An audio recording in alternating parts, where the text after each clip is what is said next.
Alhamdulillahirabbil alamin wassalatu wassalamu ala asyrofil anbiya'i wal mursalin wa ala alihi wa sahbihi ajmain.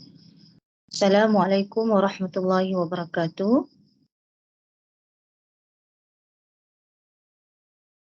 InsyaAllah pada hari ini saya akan membentangkan kertas kerja yang bertajuk Metodologi Pentahkikan Manuskrip, kajian kes terhadap kitab Ta'mimul Manafi' bi Qiraat Imam Nafi'.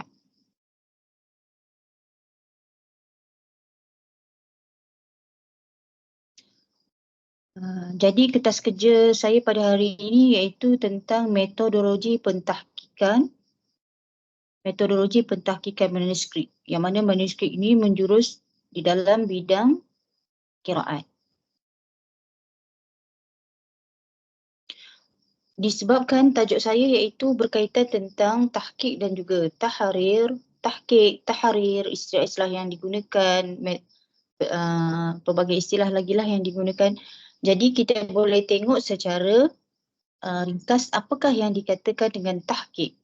Tahqiq berasal daripada perkataan bahasa Arab iaitu tahqiq dan telah diterima di dalam perkamusan bahasa Melayu seperti yang akan disebutkan nanti insya-Allah.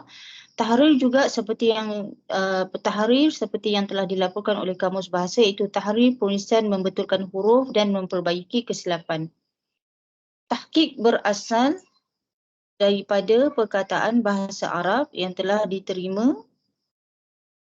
Dahulunya istilah yang digunakan ialah tahrir. Istilah tahrir telah digunakan sejak sekian lama, manakala tahqiq mula digunakan setelah orientalis mengkaji kitab-kitab ulama Islam. Oleh itu, terdapat perbezaan pendapat tentang sejarah permulaan tahqiq. Ada yang mengatakan tahqiq bermula seawal pengumpulan Al-Quran dan kemudian hadis. Ada pula yang mengatakan sejarah bermula di zaman Abbasiyah ketika aktiviti penulisan kitab rancak dilakukan. Ada juga yang berpendapat tahqiq hanya dimulakan selepas golongan orientalis melakukan kajian ilmiah terhadap manuskrip ulama Islam pada kurun ke-15. Jadi begitulah secara ringkasnya itu apakah tahqiq, apakah itu tahrir. Dapat dilihat di sini bahawa di antara terminologi yang digunakan adakah tahqiq, adakah tahrir. Ada juga yang mengatakan bahawa yang digunakan ialah istilah filologi, maka semua yang diperkatakan itu ialah membawa maksud yang sama. Tahqiq, tahrir dan juga filologi iaitu memberi maksud kajian ke atas bahan-bahan yang bertulis, membetulkan huruf dan memperbaiki kesilapan, pengesahan sesuatu kebenaran dengan pengesahan sesuatu kebenaran dengan bukti, itu memberi maksud tahqiq, tahrir dan juga filologi. Secara ringkasnya, objektif kajian saya iaitu pertama, menerokai metodologi yang digunakan oleh pengkaji ketika mentahqiq Ta'mim al-Manafi' bi Qiraat Imam Nafi' karangan At-Tirmizi. Yang kedua, menganalisis metodologi yang digunakan oleh pengkaji ketika mentahqiq Ta'mimul Manafi' bi Qiraat al-Imam Nafi'. Metodologi yang digunakan di dalam kajian ini iaitu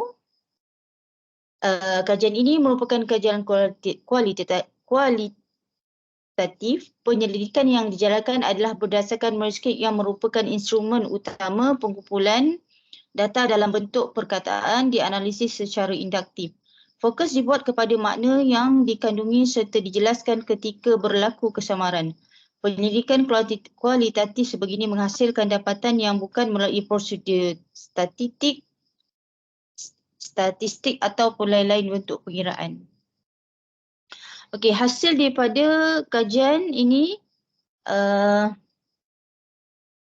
terdapat 12 metodologi yang digunakan ketika mentahqiq manuskrip Ta'mimul Manafi' bi Qiraat al-Imam Nafi'. Metodologi yang pertama iaitu mengenal pasti keaslian manuskrip. Penulis berusaha memastikan manuskrip yang ditahqiq adalah manuskrip asal yang Natijahnya, manuskrip yang ditahqiq merupakan manuskrip yang dikarang oleh At-Tirmizi sendiri berdasarkan kepada beberapa hujah.